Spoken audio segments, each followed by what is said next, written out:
Welcome to NCIX Tech Tips. Today's episode is all about the Vesta 3210 SFF. This system, and I'll use our TV here, packs more awesomeness per cubic foot ratio at $9.99 than pretty much anything else because it packs an awful lot of awesomeness into a mini ITX case, but without compromising any of the awesomeness. We're going to show you more about it in just a moment.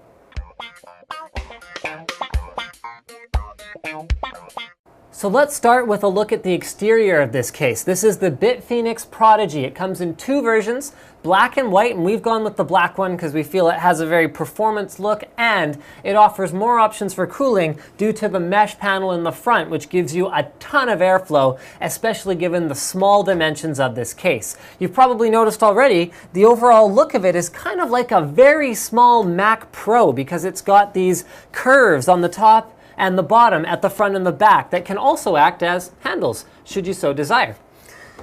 Starting at the front, you've got room for a 5 1/4 inch optical. However, it should be noted that if you're adding massive cooling options into the top of the case like we've done, you're probably going to want to use an external optical because there isn't really room to install one here anymore. You've got a nice BitPhoenix logo on the front, and other than that, you can see the white LED backlight from the Spectre fan that we're using in the front. It's a 230mm fan, and that's what provides cooling for most of the internals.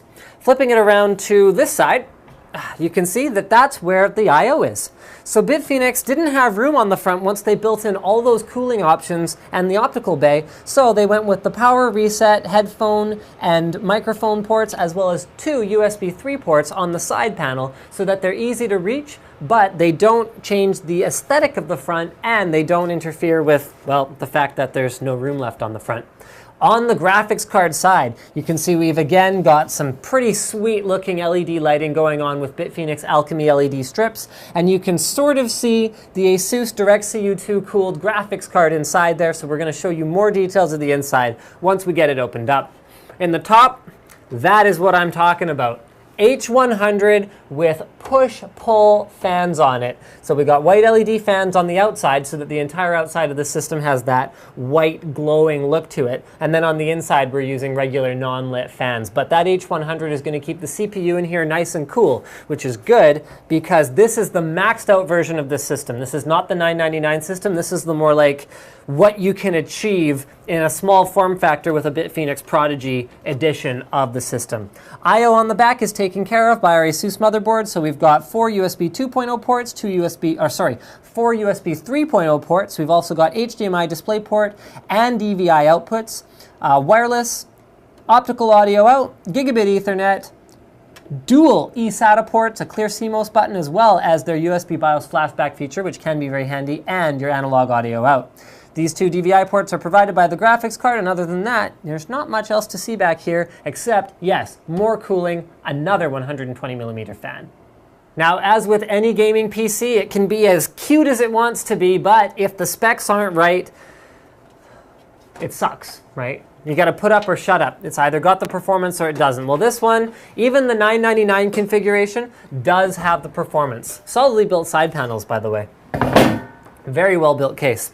So let's talk about the $9.99 version first, and then I'm going to show you what we're doing with this souped up one here that makes it very exceptional. So the $9.99 one has a Core i5-3470. That's a quad core still. A GTX 560 from Asus with their DirectCU2 cooling. It's also got 8 gigs of RAM, a 2 terabyte boot drive. What else has it got in it? Ah, yes, 520 watt power supply, and it's using the Asus H77 ITX board. Now with this one, we've made some pretty significant upgrades. So for one thing, you can see we've got a GTX 560 Ti in here, so it's a little bit faster, although it can support even higher performance graphics cards due to the way that this case has plenty of room for graphics card ventilation with the perforated side panel. We've also upgraded the power supply to a 620 watt, which is more than adequate for pretty much any single card configuration. If you're not going SLI, you won't need more than about 600 watts because even the highest end single graphics cards won't need more than that. We've also upgraded the CPU, so we went to a 3770K with an Asus Z77 ITX board. That means that you can take advantage of the H100 push-pull cooler and overclock your ITX system. Now, the stock configuration is not overclocking ready because neither the H77 chipset nor the Core i5-3470 support overclocking. However, it comes liquid cooled anyway because if you're going to have a pretty ballin' out little system that's got great ventilation, it might as well run really cool, right? So that one comes with an H100 as well.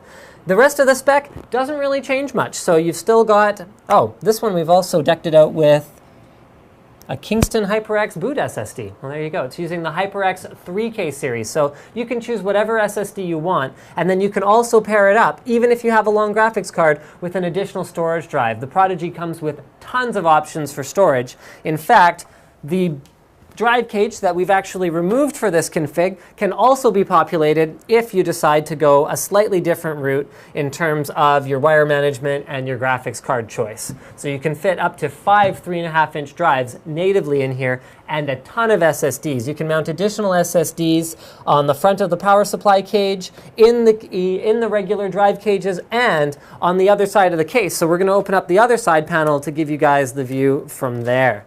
So I don't know how well this is going to go because all of the cables for the front panel I/O are plugged in. So this will either be really interesting or really interesting in a bad way, but still interesting. There we go.